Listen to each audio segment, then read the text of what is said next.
Hi, welcome back. As promised, I'm back with a list of shrubs which you can add up to your garden this summer.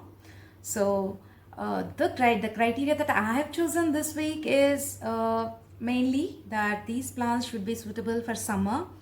They should be able to withstand the hot sun, especially because in India we have hot summers, very hot summers.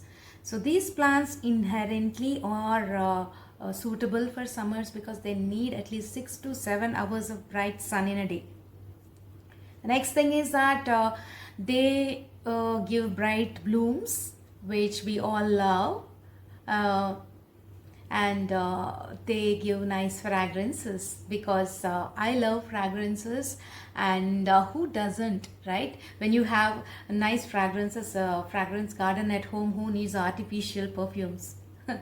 And of course, there you can grow them in your balcony garden with limited space, also with proper care.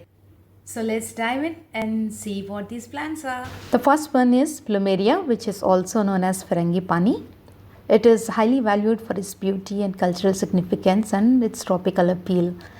Though it is native to Caribbean, Central America, and Mexico, now it is widely cultivated across the world in tropical and subtropical regions. In Hawaii, it is often used to make traditional flower garlands, which are given as gifts and worn for special occasions. It seems when worn behind the ear, it also signifies the wearer's relationship status.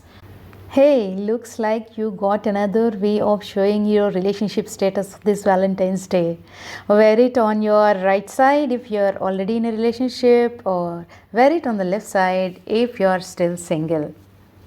Jasmine plants are something which are loved for their pleasant fragrance. They grow as shrubs or climbing vines. The flowers are an integral part of Indian culture, especially during weddings, where bride and groom exchange garlands made of jasmine. They are woven into the bride's hair as part of bridal decor. We call it Pula Jada in Telugu. These flowers are extensively used in temples to offer prayers to the deity. The next one is Raat Ki Rani. It's also called night blooming jasmine. I came across this plant in the apartment complex we were living in a few years back. It was along one of the walking paths, and the first time I came across its fragrance, I was spellbound. I didn't know where the fragrance was coming up from. So I went in search and found this tree.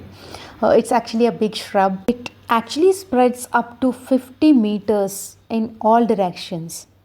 So every night I used to make it a point to go on a walk just so I could enjoy this fragrance on every lap we take. I have only seen white flowers of Raat Ki Rani, but it seems there are yellow and purple varieties as well. I want to get them all, but as we are living in an apartment with limited space, I have to be choosy. So maybe sometime in future. The next one is Tecoma stans or yellow trumpet bush. These flowers are large, trumpet shaped, and are found in colors like yellow, orange, red, and sometimes pink. These were one of the varieties of the trees that were there in my previous locality. When the flowers are in full bloom, usually in fall or summer, the branches look like they are literally weighed down by the weight of these flowers. The ground turns completely yellow. The entire scene looks so beautiful that I wish I could sit there the whole day. Because of their vibrant color, they attract pollinators like hummingbirds and bees. The next one is Parijat tree.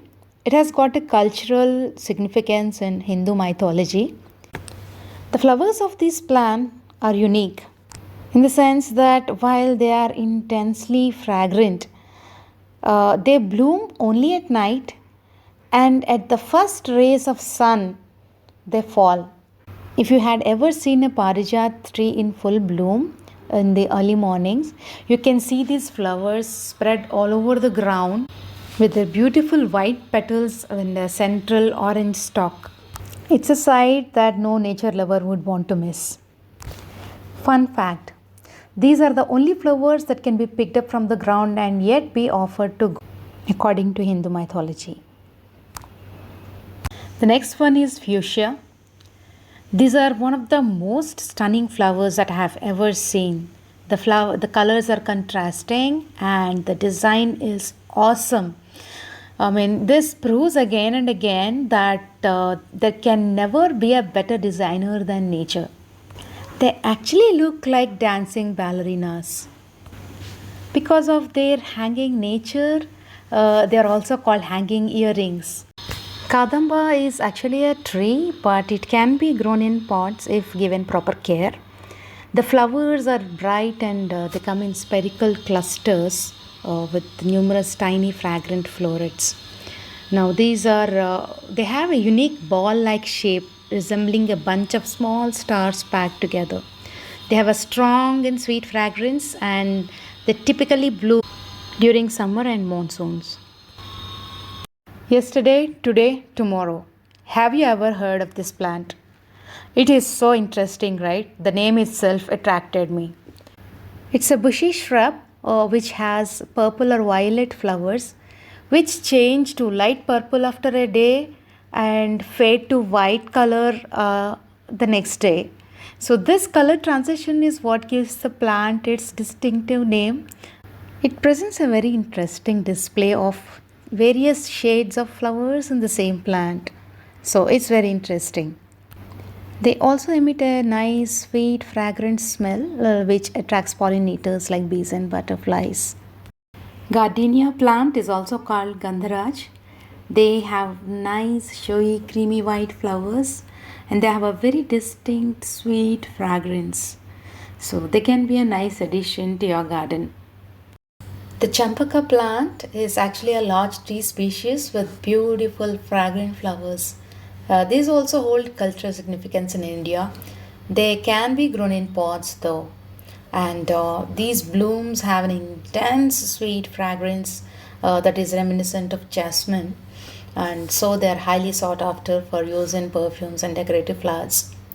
Now, these flowers can be white or pale yellow before turning orange or golden with age, and that adds to their visual charm. This Champaka flower is often associated with religious rituals, particularly in Hinduism.